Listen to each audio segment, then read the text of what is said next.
Good morning students.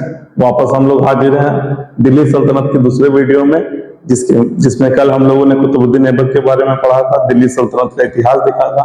आज उसी video को हम लोग आगे बढ़ाएंगे और आज हम लोग सीधा इल्तुतमिश से चालू करेंगे। तो कुतुबुद्दीन ऐबक के बाद छोटा सा कार्यकाल जो है आराम से आकर रहता है। कुतुबुद्दीन ऐबक के मरने के बाद आराम से गद्दी में बैठाया था, बस बहुत ही जल्दी इनको गद्दी से हटा के इल्तुतमिश गद्दी में बैठ जाते हैं। अब इल्तुतमिश क्यों इंपॉर्टेंट है? ज्यादातर सवाल जो बनते हैं इल्तुतमिश से बनते हैं, क्योंकि इल्तुतमिश ने कई सारे ऐसे काम किए जो कि इतिहास में आज तक हम लोग उसको दोहराते हैं और उनके काम किए गए कामों को आज भी एडमिनिस्ट्रेशन वर्क में उसका योगदान है। इसीलिए इल्तुतमिश के कार्यकाल को समझना जरूरी है, उनके द्वारा किए गए एडमिनिस्ट्रेटिव वर्क को समझना जरूरी है। तो सबसे पहले मैंने एक छोटा सा ट्री टेबल बनाया है, इसको मैं समझाता हूं बस आपको।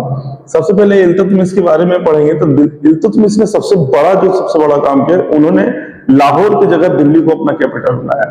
तो दिल्ली सल्तनत में ये बहुत बड़ा फैसला था कि लाहौर की जगह दिल्ली को अपना कैपिटल बनाना और गद्दी पर वहां बैठना, थ्रोन में वहां बैठना, और उसी समय से दिल्ली का जो वर्चस्व है बहुत ज्यादा बढ़ा।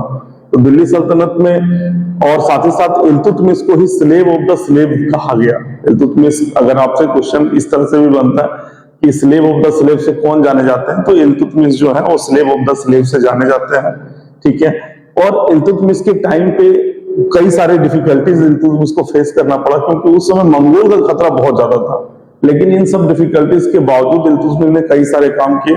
मंगोल उस समय गिलिस खान बहुत तेजी से उभर रहे थे, उनका युद्ध शैली भी बहुत ज्यादा आगे बढ़ चुका था। वो उनका नजर भारत की ओर था और खास करके नॉर्थ वेस्ट जो इलाका है वहां से मंगोल जो है आक्रमण करते हैं। बाद में उसको हम लोग आगे पढ़ेंगे, पहले इल्तुतमिश के कार्यों को देखते हैं। तो इल्तुतमिश ने सबसे पहले टाइटल जो गेन किया वो सुल्तान की उपाधि गेन की थी। तो आपसे पूछा जाता है दिल्ली सल्तनत का पहला कौन सा शासक था जिन्होंने सुल्तान की उपाधि हासिल की थी? Who was the first empire to get the title of sultan? तो वहां पे हम लोग देखते हैं कि इल्तुतमिश का नाम आता है। इन्होंने चालीसा दल क्रिएट किए।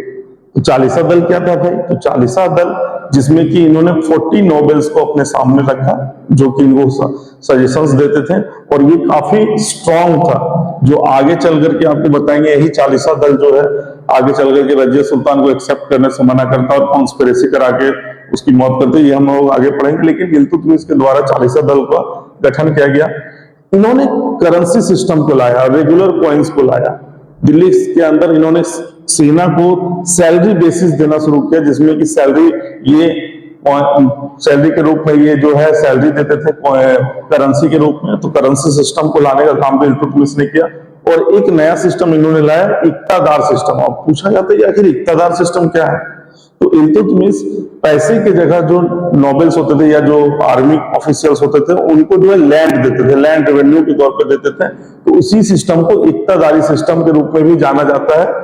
इन्होंने अपनी आर्मी को बहुत ज्यादा इंक्रीज किया।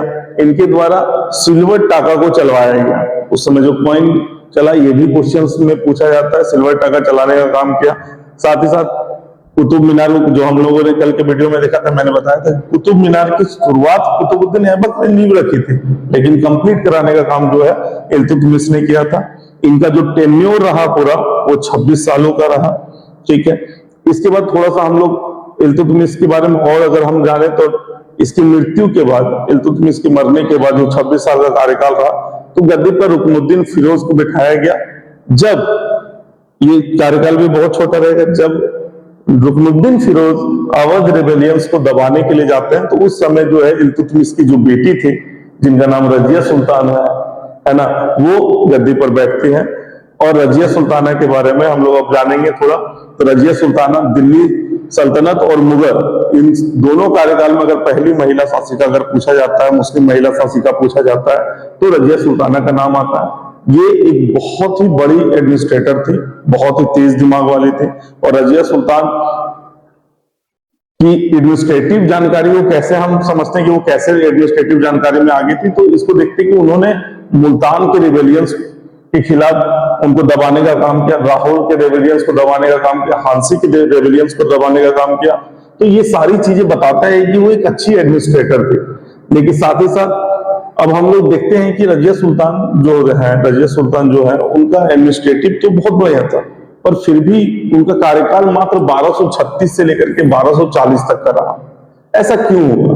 तो कहते हैं कि यहाँ पे एक लाइन है कि कहा जाता है कि एज अ गलत सेक्स में इनका जन्म होने से, मीन्स जेंडर इनका गलत होने से ये लंबे दूर तक शासन नहीं कर पाई, नहीं तो एक बहुत बड़ी एम्पायर के रूप में रहती अगर सिर्फ ये मेल होती तो ऐसा क्यों हुआ? तो चालीसा दल जो था इनको एक्सेप्ट करने से मना कर देगी, कोई महिला का शासन हम नहीं एक्सेप्ट करेंगे।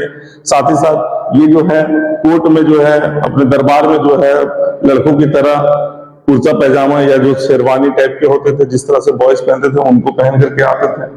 ठीक है, ये पहली वुमेन्स क्वीन रही। साथ ही साथ अब इनका जो स्टोरी यहाँ तक के बाद था कि ये एक बार भटिंडा में विद्रोह होता है। भटिंडा एक जगह है, वहां पे जब विद्रोह होता है तो वहां के जो अल्तुनिया शासक रहते हैं वो रजिया सुल्तान के एक्सेप्टेंस को कि इनको हम गद्दी में स्वीकार नहीं करते हैं, इसके कारण से वो विद्रोह कर देते हैं। तो इसको दबाने के लिए रजिया सुल्तान और याकूत जो है रजिया सुल्तान के काफी करीबी माने जाते थे, उनको भेजती है कि आप विद्रोह को दबाइए। और रजिया सुल्तान याकूत को भेजने के बाद याकूत जो है अल्तुनिया के द्वारा मारा जाता है।